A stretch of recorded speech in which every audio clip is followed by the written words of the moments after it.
welcome back, everyone. We appreciate you liking our conversation, tweeting it, pushing it out to other great women and leaders that you know.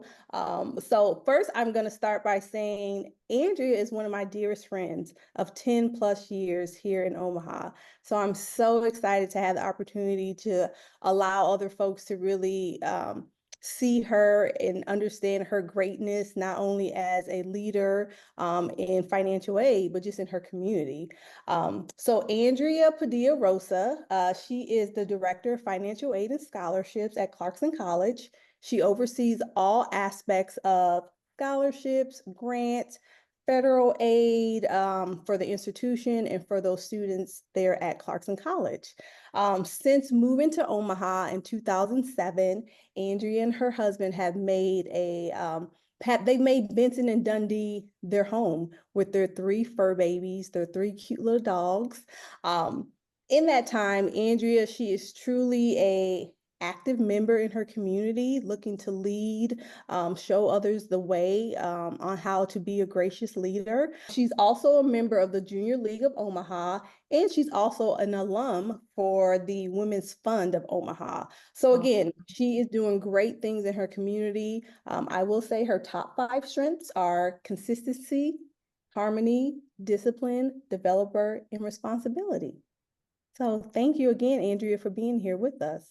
And what are your matching ones? You said you had 4 out of the 5 the same. So Andrea and I share 4 of the 5. Mine's are consistency, which matches with Andrea, harmony, Andrea, discipline, and responsibility. So yeah, she's my strengths twinning. Cool. That's why we get so well, I'm sure. Probably. So question for you.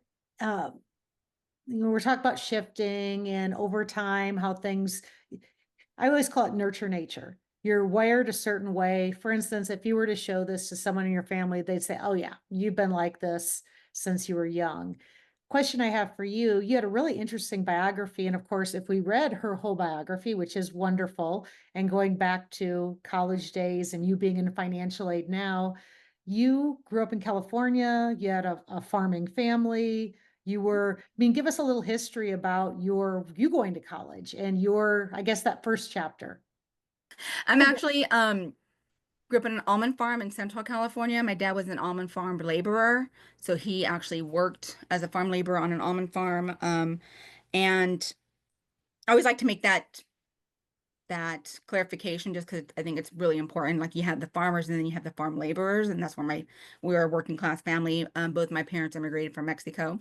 Okay. Then all of us children were born in Central California. And neither of my parents, my dad went to the 2nd grade. My mom kind of finished high school. And then so we were all raised with education being important. And right.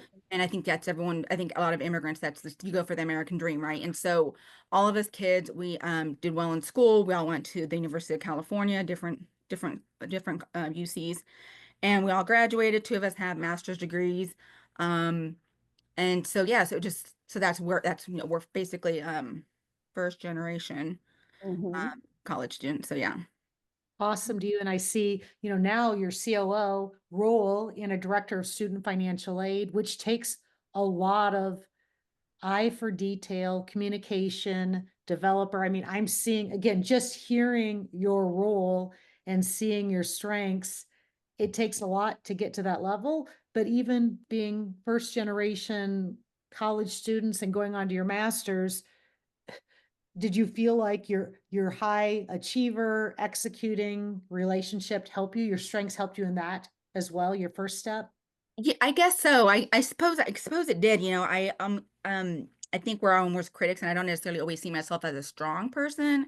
But when hearing other people say it and point out certain strengths, then I guess I do fit that. I do fit that description. But absolutely, I think, and it wasn't like, oh yeah, eventually, because I started off as a work study student in undergraduate. In my undergraduate, I was a work study student working in the financial aid office. My goal was never to become director of financial aid. I'm not really sure what my goal was. I think, when I was a kid, you watch Who's the Boss and you're like, oh, I want to work in a skyscraper like Angela, forgot her last name. But, and so like, you know, like on who's the boss and stuff, but you don't really Right. know what that entails. And so, but yeah, and so it just kind of happened that I ended up in higher education and working in financial aid. Andrea is one of like the strongest women leaders that I know personally, right? Like she really pours into the students that she's worked with presently and in the past, upward bound students, helping them write scholarship essays to get funding. So she understands A, what it is to be a first gen student, and then B, she pours that back into those students that she works with. So to hear her say, I just love to like point that out that she is a strong leader in that industry, not just in financial aid, but just in student services, academic, and higher ed as well. Thank you, Fallon. Those are kind words. You So, is Andrea, how do you feel like you leverage your strengths today in all the roles that you serve? I think it's one of the things I think I like about like where you start at like entry level and then you work your way up is that you kind of you can see things from different perspectives. So I keep that in mind as a manager, as a director, as a supervisor. I keep in mind, you know, how can I keep my staff happy while also being fair? Because I think a lot of times, you know, you have to put yourself in their shoes and be like, well, how would I feel if, you know, whether it's approving PTO or delegating you know responsibilities and stuff, and I think that's one of the things that I try to keep in mind, like how are they going to feel if I do this, because there are some supervisors, directors, managers who will be like, well, I don't care how they feel about it, I'm going to give it to them and they're going to do it. And you know, you also want to keep your staff happy, otherwise they will leave. And so I think sometimes it can be a hard balance. And what challenges as a female leader do you see what challenges do you run into, and how do your strengths help you in getting past those challenges? Well, as a woman leader, well, at where I currently work, Clarkson College, we have I mean, the majority of staff and faculty are women, and all of our executive leadership, the president, all the vice presidents, they're all women, and so there's definitely a lot of strong uh, women in leadership at Clarkson, and so I don't feel like we're restricted there. okay. In previous places, I think sometimes you have a lot of actually men in charge. And so and I think even sometimes even working with like male students or male coworkers, you'll feel like sometimes they don't maybe take you as they don't necessarily take your word as the final word. And then, like for one previous job, I had a female director, and so when you got to her, you definitely took her word for it. Like she was the final stop, you know. And so if they didn't take it with me, they were gonna accept it with her because she was definitely the final stop. Um, yeah, Did you two actually work together, we Fallon and did. Andrea? We did. And then We how did. long ago was that? Oh, 2009 student accounts at MCC. that's when we first When we worked, first met. We first first worked met, together. first met, our first go around student accounts, then went to financial aid together, kind of left our previous institutions at the same time, and then within the last year and a half, like came back together. Yeah, in the last 3 years. Yeah, came back together working on opposite sides of the house, but at the same institution. And so we've had, again, some great experience professionally together. Hmm. So I've seen Andrea grow as a professional. I'm sure she's seen me grow. She's helped me grow as a professional, but then also personally, just again, I'm always in awe of what she's doing outside of work, right? Like Women's Fund, serving on different boards. I'm just like, sheesh, where do you get that energy and that drive from? It's called a little crazy. It's called a little craziness. Well, one thing with your strengths too, in executing and relationship building, they take a lot of time. And from from what Fallon is saying and your background, you put a lot of time and energy and you're going to go the extra mile. What do you do for yourself to make sure you don't burn out, to make sure that you're taking time for yourself?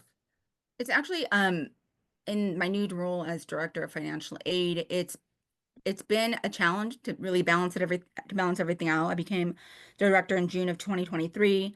And so really this past year and few months has been quite a challenge, only because it's my first time being a financial aid director. I was at a new institution.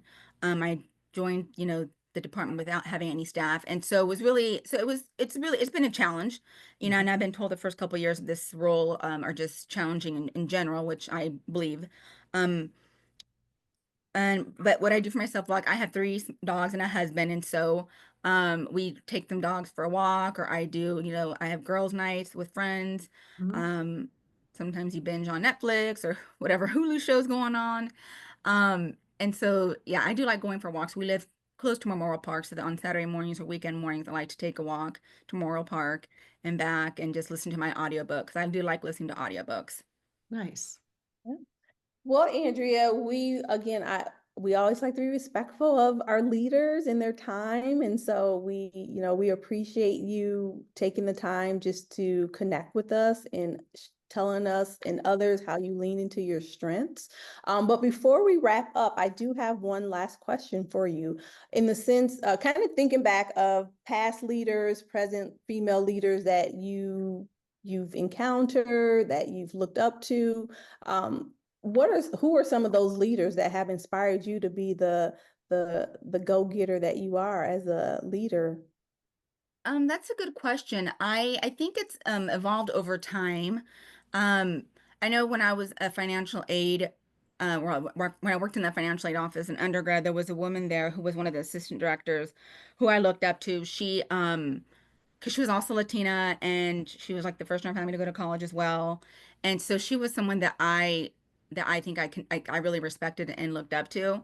I don't think she didn't know that she was like someone I looked up to, because you don't go around saying, I look up to you, I look up to you, you're good too, you know, but yes, I would say she was one of the women I think early on that I can remember from college. Um and currently, you know, I'm actually listening to Ketanji Brown Jackson, the Supreme Court Justice. I'm listening to her audiobook. Oh, And, you know, I've listened to many memoirs over the past few years, and she is an excellent orator. She was a champion orator in high school. And just listening to her, and just the grit and the tenacity and everything that she's accomplished in her life is really impressive. And I'm also exhausted listening to it all. But if you have a chance to read or listen to her book, which is it's at top of my mind right now because I'm currently listening to it. yeah. But yeah, I it's just really amazing. Yeah, everything that she's accomplished. Um, yeah. And thanks for that tip. I love to read and I like audiobooks, especially memoirs. Yeah. So I'm on it. Thank you. Again, thanks everyone for tuning in and like us, share us. Again, we really, Sandy and I enjoy these conversations with our women leaders, leaning into their strengths. And so we hope to see you all next go around. And thank you again, Andrea. Andrea. Thank you.